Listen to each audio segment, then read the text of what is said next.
चलो आओ।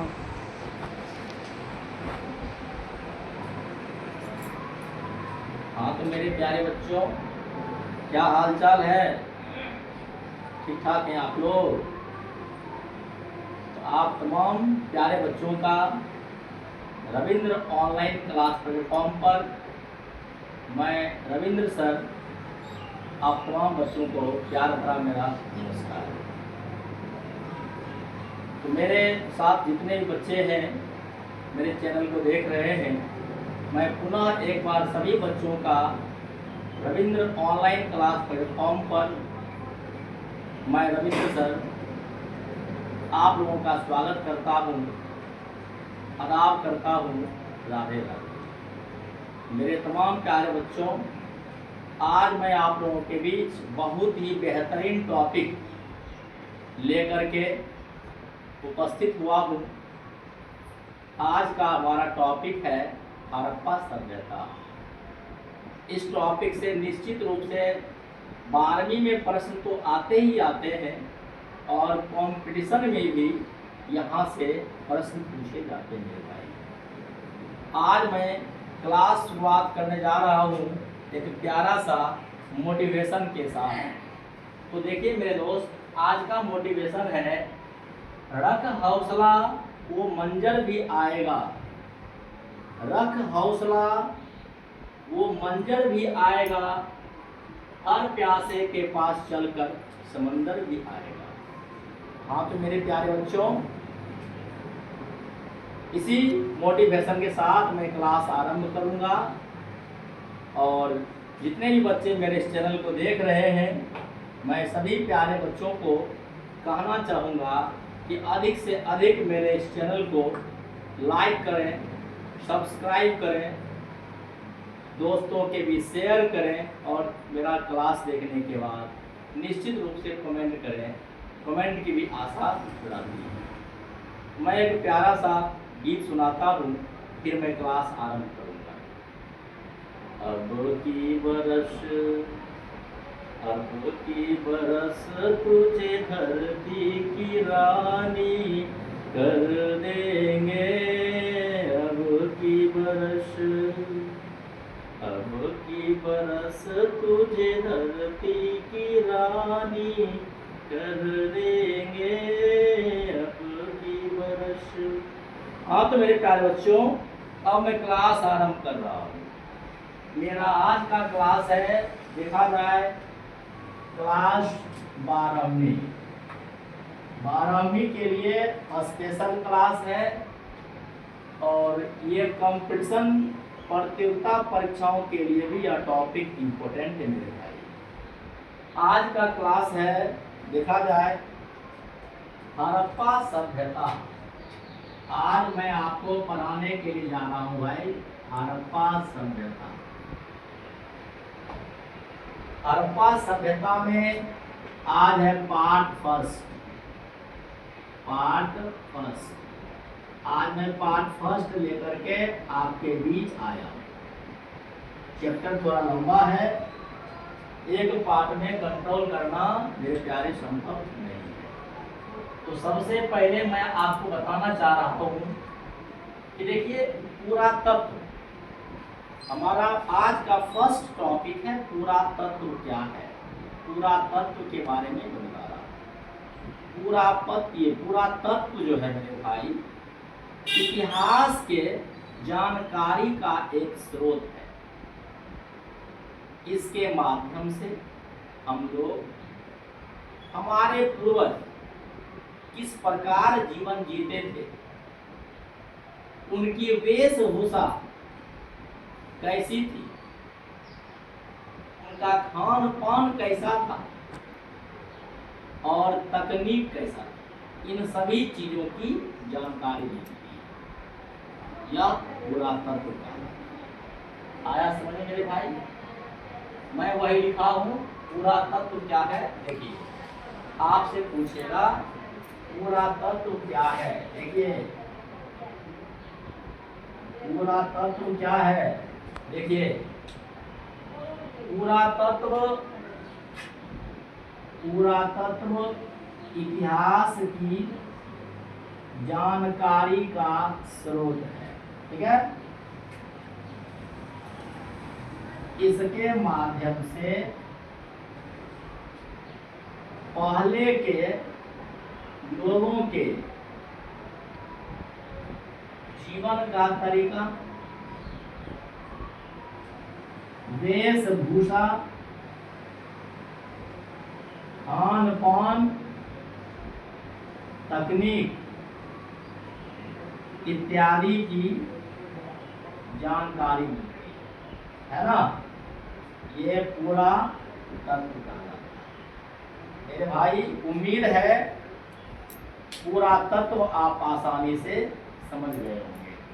So simple, पूरा तत्व इतिहास की जानकारी का स्रोत है। इससे हम लोगों को अपने पूर्वजों के जीने का तरीका, उनका खान पान, उनकी वेशभूषा, उनके जीवन का तरीका और उनकी तकनीक, इन तमाम चीज़ों की जानकारी प्राप्त करते हैं पूरा तत्व। आया समझ मेरे भाई? यहाँ पे दो वस्तुनिष्ठ प्रश्न हैं, ध्यान देंगे। बहुत ज़्यादा परीक्षा में पूछा जाता है, कई बार पूछा गया मेरे भाई, भारतीय पुरातत्व के जनक कौन थे? भारतीय पुरातत्व के जनक कौन थे? तो आप कहेंगे अलेक्जेंडर कनिंघम। आपसे अगर पुरातत्व का जनक पूछेगा मेरे भाई, अलेक्जेंडर कनिंघम को क्या कहते हैं? भारतीय पुरातत्व का जनक। इसमें एक और ऑब्जेक्टिव है, भारतीय पुरातत्व संरक्षण की स्थापना कब हुई थी? तो बोलेंगे आप 1861। आइए मेरे भाई देखिए, क्वेश्चन देखिए, आपसे पूछेगा भारतीय पुरातत्व का जनक कौन? भारतीय पुरातत्व का आपसे अगर जनक पूछेगा तो आप सीधा जवाब देंगे अलेक्जेंडर कनिंघम। भारतीय पुरातत्व का आपसे अगर जनक पूछता है तो आप क्या कहेंगे? Alexander Cunningham. एक और प्रश्न है, भारतीय पुरातत्व सर्वेक्षण की स्थापना कब? भारतीय पुरातत्व सर्वेक्षण की स्थापना कब हुई? तो मेरे प्यारे 1861। यहाँ पे दो ऑब्जेक्टिव प्रश्न है। भारतीय पुरातत्व का जनक पूछा जाए अलेक्जेंडर कनिंघम, भारतीय पुरातत्व संरक्षण की स्थापना पूछा जाए 1861। उम्मीद है समझ में आ गया होगा ठीक ढंग से। अब हमारा नेक्स्ट टॉपिक है मेरे भाई, पुरातत्व के अंतर्गत क्या क्या आता है।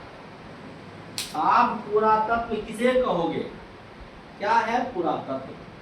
तो आप याद रखेंगे 3-4 चीज इसमें आता है मेरे भाई। सिक्के, राजा महाराजा जो सिक्के ढलवाते थे, सिक्के भी पुरातत्व के अंतर्गत हैं। इसके बाद अभिलेख,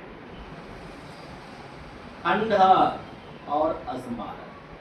पुरातत्व में क्या क्या आता है मेरे भाई? 4 चीज। मुख्य रूप से क्या क्या आता है? 4 चीज। सबसे पहला क्या आएगा? सिक्का। दूसरा क्या आएगा मेरे दोस्त? अभिलेख। तीसरा खंडहर और चौथा क्या आएगा? स्मारक। तो पुरातत्व के अंतर्गत 4 चीज आते हैं। देखिए मेरे दोस्त लिखा हुआ, पुरातत्व के अंतर्गत क्या क्या आता है। तो पुरातत्व के अंतर्गत मुख्य रूप से सबसे पहले आएगा मेरे दोस्त सिक्के। दूसरा क्या आएगा मेरे दोस्त? अभिलेख। तीसरा क्या आएगा? खंडहर। और चौथा क्या आएगा मेरे दोस्त? स्मारक। ये 4 चीज पुरातत्व के अंतर्गत आता है। अब देखेंगे मेरे दोस्त, फिर से 2-3 ऑब्जेक्टिव प्रश्न है जो कई बार बीपीएससी तक के परीक्षा में पूछा गया। क्वेश्चन है एशियाटिक समाज की स्थापना कहाँ की गई? एशियाटिक समाज की स्थापना कहाँ की गई? तो आप कहेंगे मेरे भाई कलकत्ता में की गई। कहाँ की गई? कलकत्ते में की गई। अब आपसे पूछेगा कब किया गया? तो 15 जनवरी 1784 को किया। किसने किया? तो विलियम जोन्स ने, सर विलियम जोन्स ने किया।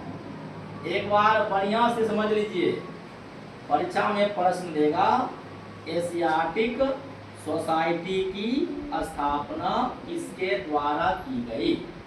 एशियाटिक सोसाइटी की स्थापना सर विलियम जोन्स के द्वारा की गई। कब की गई? 15 जनवरी 1784 को की गई। कहाँ की गई? तो कलकत्ता में की गई। आते मेरे प्यारे देखते हैं, देखिएगा जरा मेरे साथ जहाँ मेरा मार्कर चल रहा है। 15 जनवरी 1784। देखिए क्या भाई, सर विलियम जोन्स ने, देखो सर विलियम जोन्स ने, यहाँ देखो मेरे भाई कहाँ? कलकत्ता में। इसकी स्थापना की मेरे दोस्त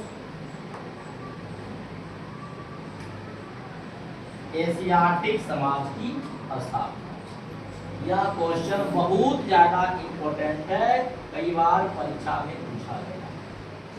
अब आपसे क्वेश्चन देगा भारत में पुरातत्व विभाग की स्थापना किस वर्ष की गई? भारत में पुरातत्व विभाग की स्थापना 1861 में की गई। ठीक, और इसके डायरेक्टर कौन थे? वही क्या कनिंघम महोदय। ये कनिंघम साहब जो थे, अलेक्जेंडर कनिंघम, इनका पूरा नाम है अलेक्जेंडर कनिंघम। तो भारत में पुरातत्व विभाग की स्थापना 1861 में हुई और इसके डायरेक्टर थे सर अलेक्जेंडर कनिंघम। मेरे भाई यही बात लिखा हुआ है, यही बात। देखिए क्या लिखा हुआ, 1861 में। इस वर्ष मेरे साथ हल्का हल्का बोलते रहिए, 1861 में क्या? देखिए मेरे दोस्त लिखा हुआ है भारत में पुरातत्व विभाग की स्थापना। आपसे पूछा जाएगा मेरे दोस्त, इसके डायरेक्टर कौन थे? इसके डायरेक्टर थे कनिंघम महोदय। आसानी से आप शायद समझ लिए होंगे मेरे दोस्त। तो मैं चाहूंगा कि आप अधिक से अधिक इस चैनल को अपने दोस्तों के बीच शेयर करें, लाइक करें, सब्सक्राइब करें और मेरा क्लास किस तरह लगता है मेरे भाई निश्चित रूप से कमेंट भी करें। तो अब यहाँ से थोड़ा सा आगे चलेंगे।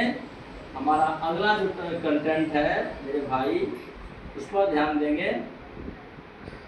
देखते हैं अगला कंटेंट क्या हमारा कहता है। तो आगे के कंटेंट से पहले मैं आपको एक प्यारा सा मोटिवेशनल शायरी सुनाने जा रहा हूँ। इसके बाद हम क्लास को आगे चलेंगे। दूरियां तो मिटा दे, दूरियां तो मिटा दे अगर चाहत सच्ची हो। दूरियां तो मिटा दे अगर चाहत सच्ची हो, बस एक बार कह दो कि तुम सिर्फ मेरी है ना मेरे भाई। इसके बाद हम लोग क्लास को आगे चलेंगे फिर आगे का हमारा कंटेंट चलेगा। आगे जो हमारा टॉपिक है मेरे दोस्त ये है हड़प्पा सभ्यता का विस्तार। हड़प्पा सभ्यता का विस्तार। हड़प्पा सभ्यता का विस्तार कहाँ से हुआ? आपसे अगर देश पूछा जाए तो हड़प्पा सभ्यता का विस्तार मुख्य रूप से 3 ही देश में किया गया है। 3 ही देश में इसका विस्तार भारत में है, पाकिस्तान में है, अफगानिस्तान। भारत, पाकिस्तान और अफगानिस्तान 3 देश में है। देखो मेरे भाई, हड़प्पा सभ्यता कहाँ है? इसका विस्तार भारत में है। भारत के अलावे कहाँ है? पाकिस्तान। इसके अलावे अफगानिस्तान। ये 3 देश में हड़प्पा सभ्यता का विस्तार। देखिए पूर्व में कहाँ तक, पश्चिम में कहाँ तक, दक्षिण में कहाँ तक और उत्तर में कहाँ तक हड़प्पा फैला हुआ है, इसको देखते हैं। देखो मेरे भाई, हड़प्पा सभ्यता पूर्व में कहाँ तक है? उत्तर प्रदेश में एक नदी है, नदी का नाम है हिंडन। नदी का नाम है हिंडन और इस हिंडन नदी पर एक आलमगीरपुर शहर है। आलमगीरपुर शहर तक हड़प्पा सभ्यता फैला हुआ है। देखो मेरे दोस्त लिखा हुआ है हड़प्पा सभ्यता पूर्व में उत्तर प्रदेश में नदी का नाम देखो हिंडन नदी के तट पर।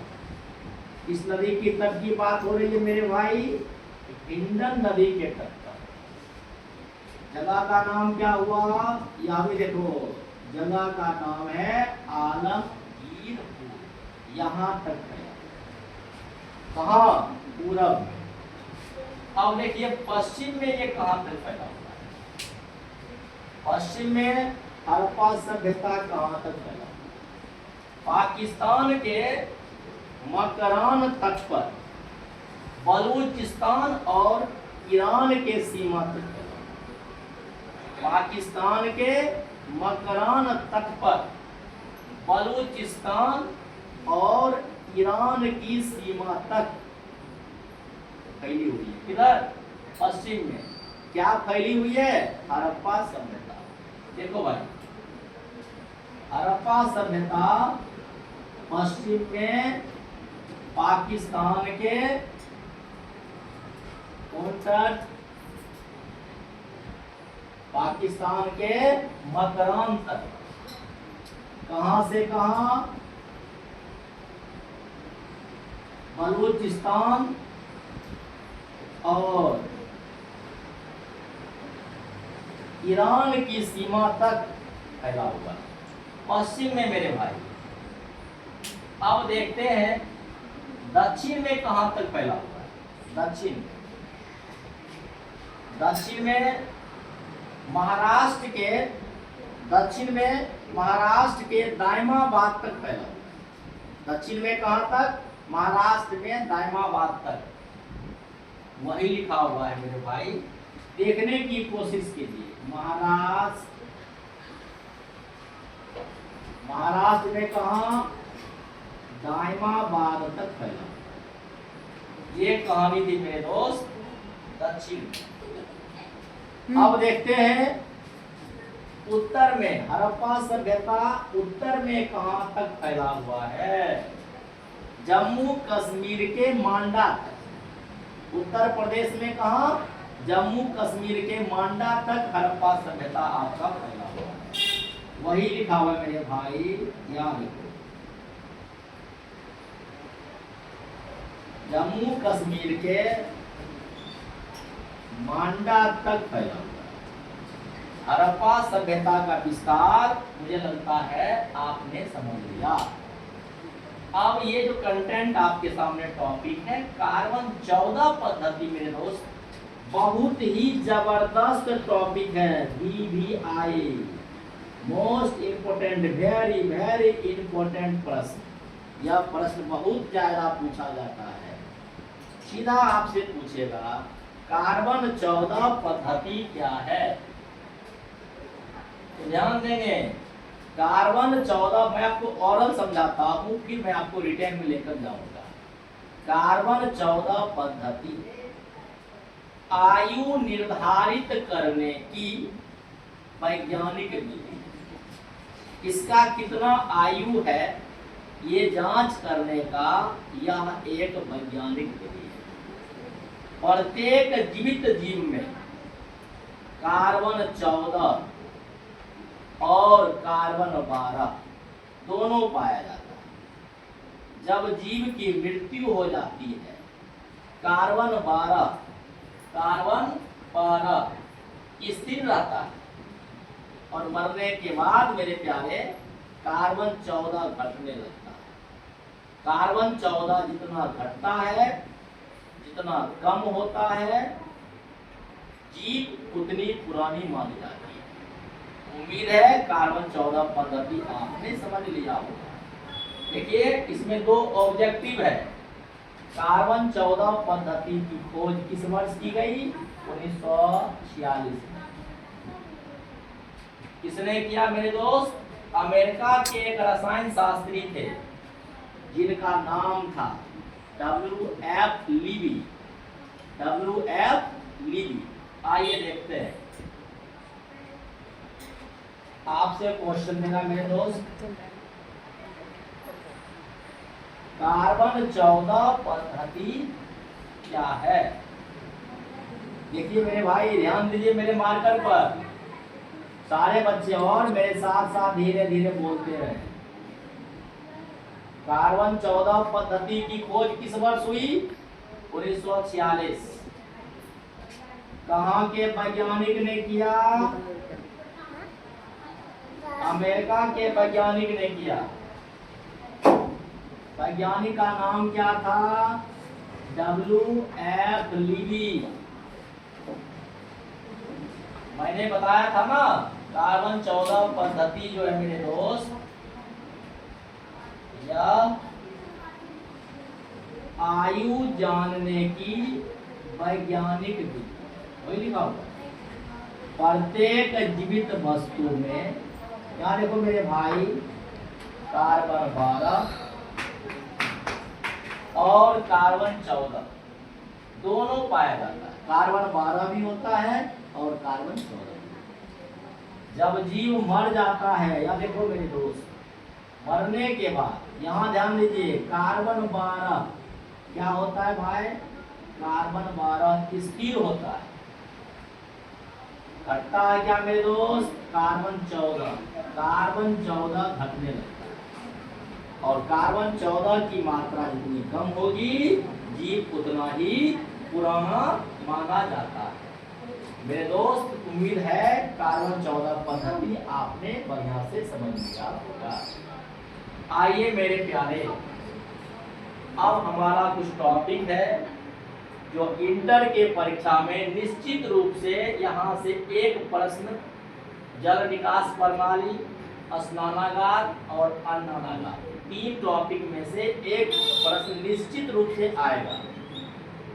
पहले देखिए, जल निकास प्रणाली क्या होता है। पहले हम लोग जल निकास प्रणाली, जल माने क्या? पानी। निकास माने बाहर निकलना। प्रणाली माने तरीका। पानी को कैसे बाहर निकाला जाए, सिंपल सी बात है। इसको पहले आप मेरे दोस्त ओरल समझ लीजिए, हम लोग अपने हिसाब से आपको समझा दें। हम लोग मकान बनाते हैं, एट प्रेजेंट मकान में सारी सुविधाएं रखते हैं ना भाई। नहाने की व्यवस्था रखते हैं, शौचालय की व्यवस्था रखते हैं ना, खाना बनाने के लिए रसोई की व्यवस्था रखते हैं। और इस सब का जो वेस्ट पानी होता है, अपशिष्ट पानी, वो क्या होता है? सबसे पहले निकलेगा और ये कहाँ जाएगा? घर के नाली में। बिल्कुल। और घर के नाली का संपर्क कहाँ होता है मेरे दोस्त? गली के नाली से होता है। ये घर का पानी बहकर कहाँ आ गया मेरे भाई? गली तक पहुंच गया। और गली का पानी जो है इसका कांटेक्ट कहाँ से होता है? सड़क के नाली से। अब ये पानी बहा करके कहाँ पहुंच गया मेरे दोस्त? सड़क के नाली। क्या देखते हो? बीच में सड़क होता है, सड़क के दोनों तरफ नाली होती है। नाली के ऊपर पटिया लगा होता है, ढक्कन होता है ना। बस वो पानी कहाँ आ गया? सड़क पर, सड़क के नाली में, और यहाँ से बहते बहते शहर से बाहर चली जाती है, होता है ना। तो सेम हड़प्पा में भी यही था। हड़प्पा के घर में शौचालय भी था, रसोई घर भी था, अन्नानागार भी था, सारा कुछ था। स्नानागार भी था। अब स्नानागार हुआ, शौचालय हुआ, रसोई घर हुआ, इस सब से जो पानी निकलता था, घर का पानी कहाँ जाता था? बह करके गली के नाली। गली के नाली का पानी कहाँ जाता था मेरे भाई? सड़क के नाली में। और सड़क के दोनों तरफ नाली होते थे, जो कि ढक्कन से ढके होते थे। यहाँ से बहते हुए शहर के बाहर चली जाती थी। इस तरह से जल निकास हो गया। हड़प्पा सभ्यता का पानी निकलता था, यही प्रणाली थी, है ना। अब देखते हैं भी जरा, हड़प्पा सभ्यता में जल निकास प्रणाली क्या थी मेरे दोस्त? ध्यान दीजिएगा। हड़प्पा सभ्यता में अधिकांश भवन, हड़प्पा सभ्यता में जो अधिकांश मकान था, उसमें क्या था मेरे दोस्त? निजी कुआं था। सब मकान में कुआं बना हुआ था।